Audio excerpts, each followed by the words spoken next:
जय जय रघुवीर समर्थ। अति जीर्ण विस्तीर्ण ते रूप आहे, तेथे तर्क संपर्क दोही नसाहे। अति गूढ ते दृढ तत्काळ सोपे, दुजे वीण जे खूण स्वामी प्रतापे। जय जय रघुवीर समर्थ। श्रोता वक्ता श्रीराम समर्थ। जय जय रघुवीर समर्थ। श्रीराम आपल्या सर्वांच्या हृदयस्थ बसणाऱ्या आत्मारामास साष्टांग प्रणिपात करून मनोबोध एक अंतरयात्रा हा श्री समर्थ रामदास स्वामी विरचित मनाच्या श्लोकाचा जो आपण अभ्यास करत आहोत, सज्जन हो, आज आपण त्यातील श्लोक क्रमांक 199 याचं चिंतन अभ्यासणार आहोतच, पण आपला हा आजचा एकंदरीत एपिसोड क्रमांक 200 आहे। समर्थ कृपेने हे एक फार मोठं अत्यंत विशाल असं कार्य लीलया रीतीने पूर्णत्वाच्या दिशेने चाललेलं आहे। 205 मनाच्या श्लोकाचं चिंतन व्हावं या एका शुद्ध हेतूने सर्व दृष्टीने हा देह समर्थांनी स्वीकारला, झिजवला, तन मन धनाने, अर्थात धन देखील या कार्यासाठी अत्यंत गरजेचं होतं, कारण ज्या व्यावसायिक चॅनल्सच्या निमित्ताने आपण ही सगळी आपल्यापर्यंत चिंतनाची मालिका आणत आहोत, या सगळ्या गोष्टींचा विचार करता हे कार्य आजच्या या यंत्रयुगात, या महागाईच्या युगामध्ये घडणं ही केवळ आणि केवळ समर्थ कृपा आहे।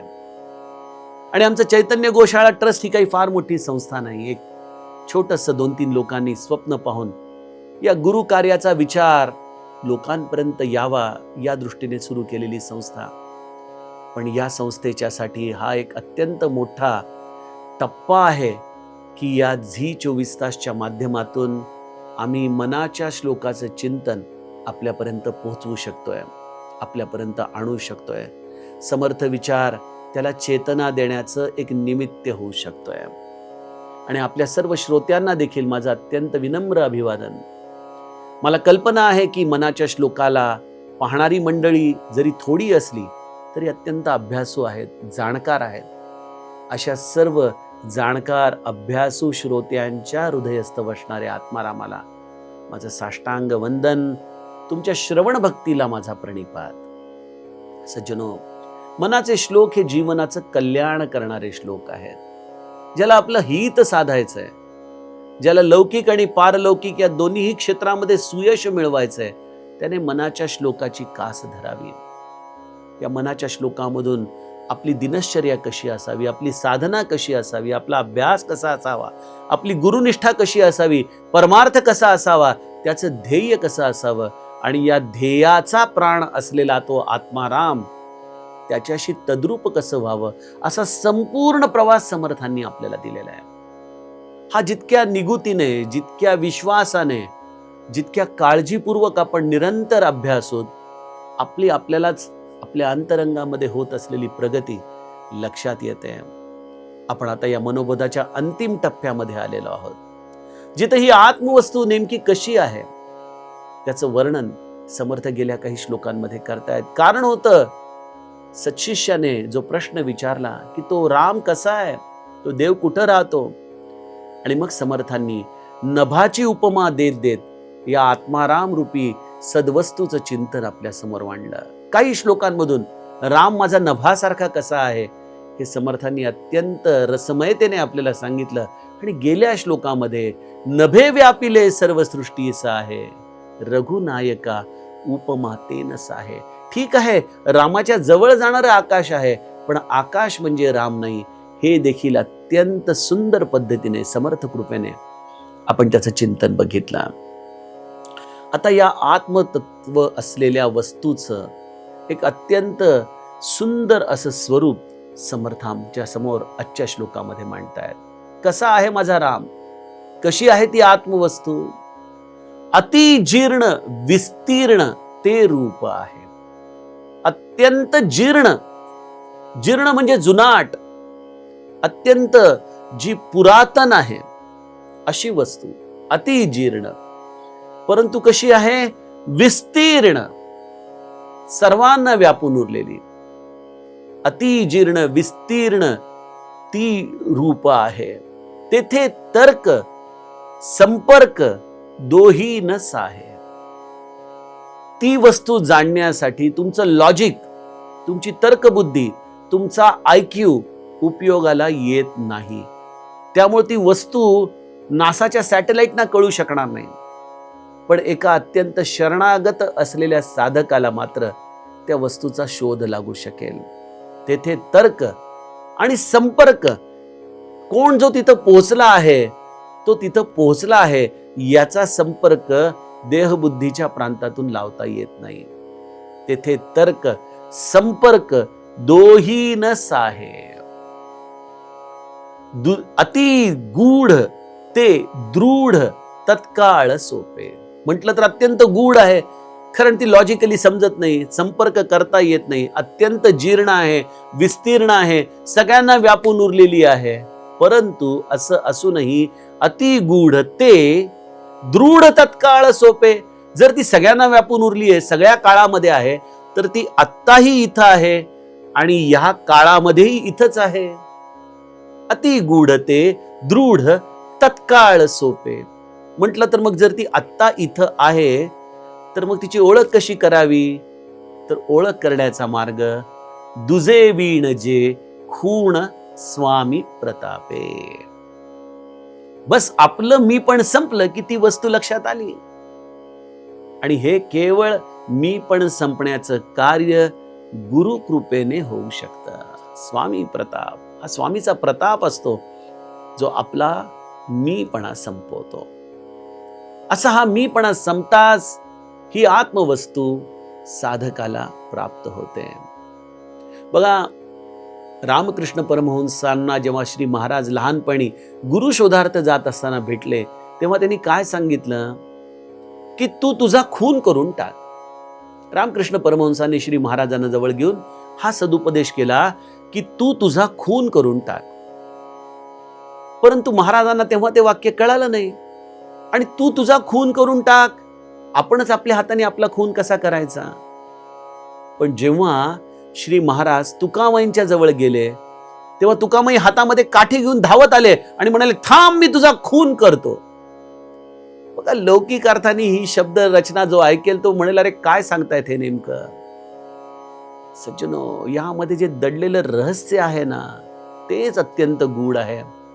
रामकृष्णांनी सांगितलं की असा सद्गुरू शोध जो तुझ्या आतमध्ये दडलेल्या अहंकाराचा खून करेल आणि त्या अहंकाराला मीपणानेच मारीन असं म्हणणारा साधक हा खऱ्या अर्थाने कधी पूर्णत्वाला जाणारच नाही. कारण मीच माझा स्वतःच्या हाताने खून कसा करू शकेन? मग तो खून, तो अहंकार, तोच आपल्या लयाला घालवेल जो त्या आत्मवस्तूला प्राप्त झालाय, जो त्याच्याशी तद्रूप झालाय. असं तद्रूप झालेलं सद्गुरु तत्वच साधकाच्या अंतरंगामधल्या अहंकाराला विसर्जित करण्याचा एक अत्यंत मोठा जीवनाचा सुवर्णक्षण या रूपाने येतो. सद्गुरूशिवाय हा अहंकार सुटू शकत नाही. सद्गुरूशिवाय आत्मवस्तू कळत नाही. म्हणून आम्ही रामपाठामध्ये म्हणतो ना की सद्गुरू म्हणे उठलवलाई, ज्ञानदीपाचे प्रकाश पाही, वस्तू आपुली शोधून घेई, तव पावसी निज सुखा. आपल्या अंतरंगामध्ये दडलेल्या या आनंद सुखाच्या साठ्याशी तद्रूप होऊनच ते सुख अनुभवावं लागतं. ती तद्रूपता येण्यासाठी मनाची भ्रांत संपली पाहिजे, ही अहंता संपली पाहिजे, हा अहंकार संपला पाहिजे. आणि त्या अहंकाराचा खून करणारा तो सद्गुरू दुजे वीण जे खूण स्वामी प्रतापे. त्याच्याशिवाय ही सद्वस्तू तुमच्या अत्यंत निकट असूनही तुम्हाला कोणीही दाखवू शकत नाही. कोणीही. ना त्याला कुठली दुर्बीण शोधू शकेल, ना त्याला कोणीही मनुष्य शब्दाच्या आधाराने समजावून सांगू शकेल. बघा, आम्ही मंडळी देखील, आम्ही तर सामान्य देहबुद्धीची मंडळी आहोत. आम्ही देखील त्या वस्तूचं वर्णन जे करतो ना, ते देखील शब्दाचे बुडबुड आहेत. प्रवचनकाराचं म्हटलं तर कार्य अत्यंत महत्वाचं आहे, पण त्याचबरोबर मला कधी कधी असं वाटतं की जर त्या वस्तूची अनुभूती नसेल तर हे सगळे शब्दाचे बुडबुडे आहेत. अनंत वाचाळ बरळती बरळ त्या कैचा दयाळ पावे हरी. तसे आम्ही देखील आकाशामध्ये केवळ शब्दांची निर्मिती करतोय. त्या सद्वस्तूची अनुभूती ज्या शब्दांमध्ये दडलेली आहे ती वस्तू काही वेगळीच आहे सज्जनो. तिथं तर्क चालू शकत नाही. बघा, मी नेहमी म्हणतो की मी एक निमित्त रूपाने बोलतोय, कारण की जोपर्यंत माझी बुद्धी जागृत आहे ना, अगदी तुम्हाला साधं उदाहरण देतो. बघा, आता आपण 200 दिवस एकत्र बोलत आहोत. अनेक मोठे मोठे महाराज लोकांचं मी ऐकत असतो. कधी ना कधीतरी त्यांची जीभ घसरते, कधी ना कधीतरी काहीतरी चुकीचा संदर्भ दिला जातो, कधी ना कधीतरी कुठला तरी वादंग निर्माण होतो. पण आज गेले 25 वर्ष झाले समर्थांची ही सेवा एक निमित्त रूपाने या देहाकडून होतीये. परंतु मला तसा प्रसंग अजूनही अनुभवाला येत नाही. माझा काही फार अभ्यास आहे असं नाही, फार साधन आहे अशी नाही.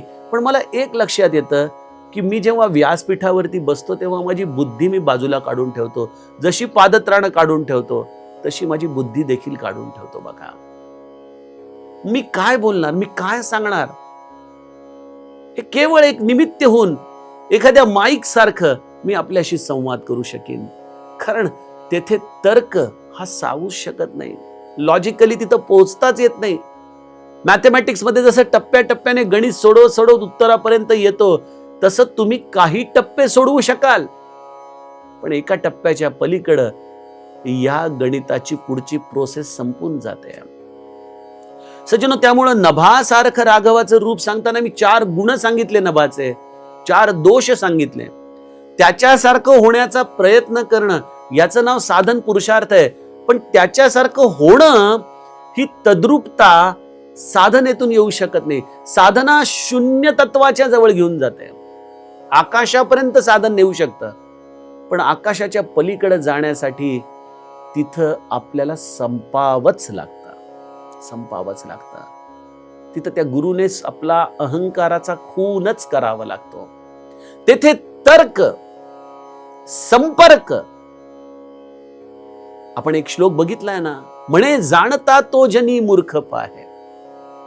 जो जाणता म्हणतो स्वतःला की मी जाणलंय, त्याला सज्जनो समर्थ त्याला मूर्ख म्हणतात. म्हणे जाणता तो जनी मूर्ख पाहे, कारण तिथं संपर्क होऊ शकत नाही. संपर्कासाठी दुसरं कोणतरी शिल्लक उरलं पाहिजे ना. तुम्ही तिथं गेल्यानंतर तुम्ही त्याचेच होऊन जाता, विरघळून जाता. मी काही श्लोकांपूर्वी रामकृष्ण परमहंसांचं विचारधनातून सांगितलं की मिठाच्या बाहुलीने समुद्राचा तळ गाठून परत वरती येणं शक्य आहे का? ज्या क्षणी मिठाच्या बाहुलीने पाण्याला स्पर्श केला त्या क्षणी ती विरघळून गेली. तसं सज्जनो, आत्मवस्तूचा अनुभव आलेला जीव हा कधीच अहंकाराच्या प्रांतात राहू शकत नाही. तो विरघळून जातो, आणि तो विरघळून गेला की द्वैत संपलं. द्वैत संपल्यानंतर दुसऱ्याशी संपर्क कसा साधायचा? माऊलीचं पद आहे ना, दुजे वीण संवादू, शब्दे वीण संवादू, दुजे वीण अनुवादू. हा शब्दाशिवाय चाललेला संवाद आहे.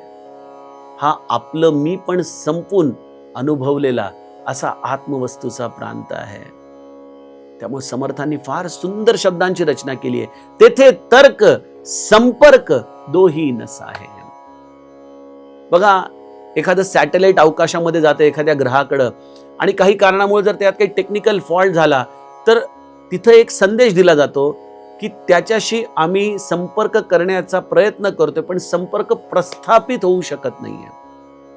संपर्क प्रस्थापित होऊ शकत नाहीये याचा अर्थच ते यान कुठेतरी हरवून गेलंय, फुटून गेलंय, ऍक्सिडेंट झालाय, काही ना काहीतरी झालंय, आणि त्यामुळे त्याच्याशी त्याचा संपर्क होऊ शकत नाही. म्हणजे अर्थात दुसरी गोष्ट जेव्हा संपते तेव्हाच अशा पद्धतीने आपण म्हणतो की तिथं संपर्क साधता येत नाही. आत्मवस्तूला संपर्क साधता येत नाही, कारण की संपर्क साधनाना जो जीव तिथं पोहोचला आहे तो स्वतःचा राहतच नाही, तो विरघळून गेला, तो आत्मस्वरूप झाला, तो स्वतःचा राहिलाच नाही.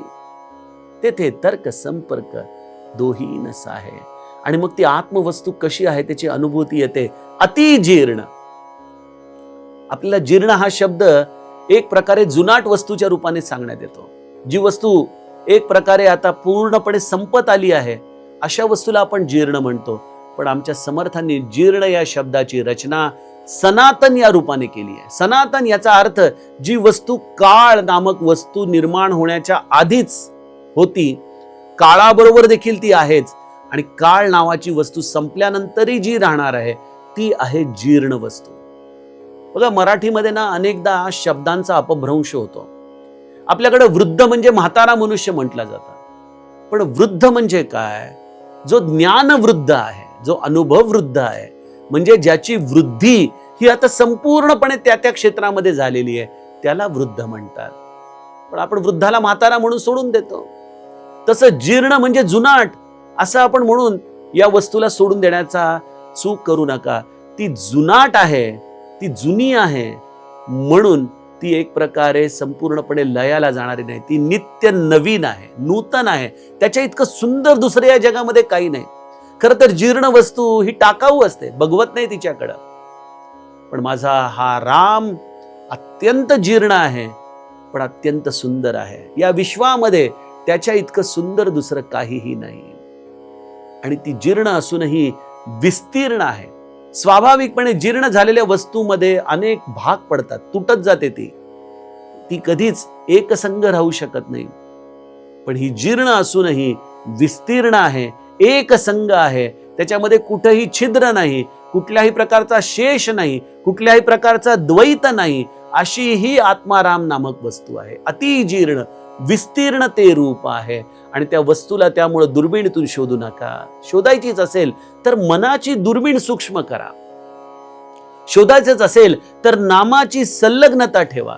शोधायचंच असेल तर वृत्तीची व्यापकता ठेवा. आणि एवढं सगळं करून त्या शून्य तत्वापर्यंत जाण्याचा प्रयत्न करा. सगळा साधन पुरुषार्थ तिथपर्यंत आहे. शून्य तत्वापर्यंत जाणं म्हणजे काय? या दृश्य जगाशी निरासक्त होणं. बघा, पृथ्वीशी संलग्नता जलाची आहे, जल आणि पृथ्वीशी वायूची संलग्नता आहे, अग्नितत्व या चौघांशी संलग्न आहे, पण आकाश तत्व मात्र या सगळ्यांपासून तटस्थ आहे. जरी ते अत्यंत समग्र असलं, संलग्न असलं, तरी देखील ते तटस्थ आहे. त्याप्रमाणे ज्याची वृत्ती ही अशा पद्धतीने या पंचमहाभूतिक गोष्टींपासून उचलली गेली, जो या सगळ्यांपासून तटस्थ झाला, जो अलिप्त झाला तरी देखील करुणामय झाला, अशी ही शून्यावस्थेपर्यंत येण्याची अवस्था हा साधन पुरुषार्थ आहे. पण त्या साधन पुरुषार्थाच्या टप्प्यावरती रामाची अनुभूती येऊ शकत नाही, कारण तिथं पाहणारा अजूनही शिल्लक आहे. तो राम पाहण्याचं शास्त्र काही वेगळंच आहे. त्या राम पाहण्यासाठी दुजे वीण जे खूण स्वामी प्रतापे,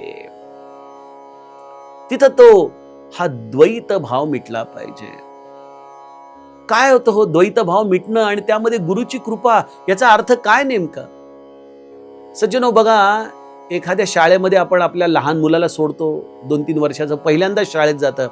त्या काय करतात, बाई दरवाज्यातून आत घेतात आणि तिथं दरवाजा लावून घेतलेला असत, ते पोरगं भोकाड पसरत असतं बघा. आणि मग जर ते खूपच भोकाड पसरून रडायला लागलं तर काय करते टीचर? म्हणते जरा वेळ तुम्ही त्याला कडेवर घ्या, शांत करा आणि मग परत द्या.